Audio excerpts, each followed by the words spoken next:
नमस्ते, ये है एबीसी भारत और आप देख रहे हैं स्पेशल सीरीज अयोध्या का इतिहास एपिसोड 2।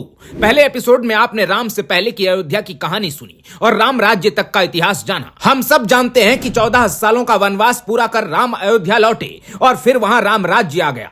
एक वक्त के बाद सुखी संपन्न अयोध्या में राज भी बदला और राजा भी। अलग अलग राजाओं के शासन में मंदिरों का भी हाल भी सुधरता और बिगड़ता रहा।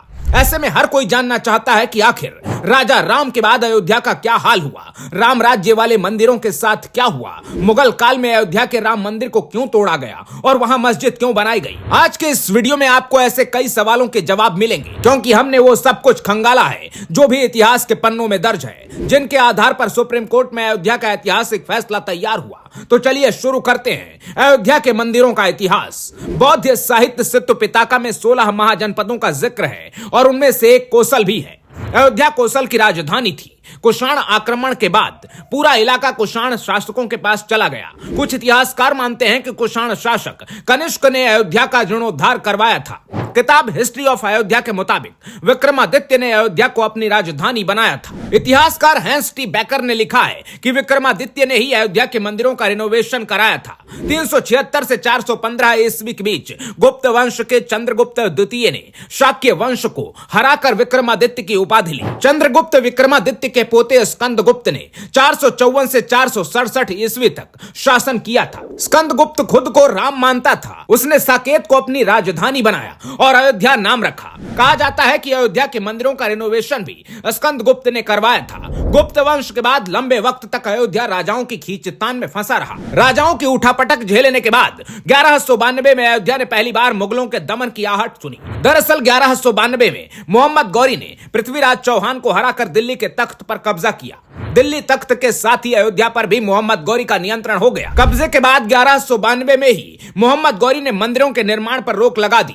हालांकि कई ऐसे सबूत मिले कि रोक के बाद भी अयोध्या में मंदिर बनते रहे। इलाहाबाद जिले के शिलालेख के मुताबिक 1199, 1245 में भी मंदिर बनवाए गए थे। कुल मिलाकर बाबर के आने से पहले अयोध्या अस्त व्यस्त जरूर हुआ, लेकिन सीधे तौर पर हिंदुओं की भावनाओं पर हमला बाबर के शासन में ही हुआ। 1932 में छपी किताब अयोध्या ये हिस्ट्री में लाला सीताराम ने राम मंदिर तोड़े जाने की घटना लिखी है। बाबर से एक बड़े फकीर फजल कलंदर ने कहा था कि अयोध्या में राम मंदिर की जगह मस्जिद बनवाई जाए। 1528 में फकीर की बात मानकर बाबर ने अपने सिपहसालार मीर बाकी को मंदिर तोड़वाने का आदेश दिया। हिंदुओं ने पलटवार किया तो 15 दिन तक संघर्ष चला, जिसके बाद मीर बाकी मंदिर के अंदर जा सका। कई जगह एक चमत्कारिक घटना का जिक्र है कि जब मीर बाकी पहुंचा तो मंदिर से मूर्तियां अदृश्य हो चुकी थी। मीर बाकी ने बाबर के आदेश पर मंदिर के सामान से मस्जिद बनवा दी और यह बात मस्जिद की दीवारों पर लिखी गई। हालांकि मस्जिद बनाए जाने की घटना का ऐसा जिक्र किसी और किताब में नहीं मिलता। इतिहासकार कुणाल किशोर ने इस दावे को खारिज किया और कहा कि बाबर ने मस्जिद बनवाई, इसका कोई सबूत नहीं है। तो सवाल यह है कि फिर बाबरी मस्जिद का नाम कहां से आया। दरअसल 1784 में Francis Buchanan east India company में मेडिकल ऑफिसर के तौर पर भारत आया था। 1813 और 14 में बुकानन ने अयोध्या का भी सर्वे किया था और अपनी रिपोर्ट में उसने मस्जिद का जिक्र किया। बुकानन ने अपने सर्वे में लिखा कि हिंदू मानते हैं कि राम मंदिर औरंगजेब ने तोड़ा था। अयोध्या की मस्जिद बहुत आधुनिक है और उस पर लिखा है कि यह बाबर ने बनवाई। माना जाता है कि बाबर का इस तरह से जिक्र आने पर ही इसे बाबरी मस्जिद कहा जाने लगा। तो वहीं बुकानन से 47 साल पहले 1767 में ऑस्ट्रिया मूल के एक पादरी अयोध्या घूमने आए थे। ऑस्ट्रियाई पादरी टेफन थैलर ने अपने ट्रेवेलॉग में मंदिर तोड़े जाने का पहला जिक्र किया। टेफन थैलर ने भारत के 22 प्रांतों का दौरा किया और यात्रा वृत्तांत लिखा था, जिसमें अयोध्या भी शामिल था।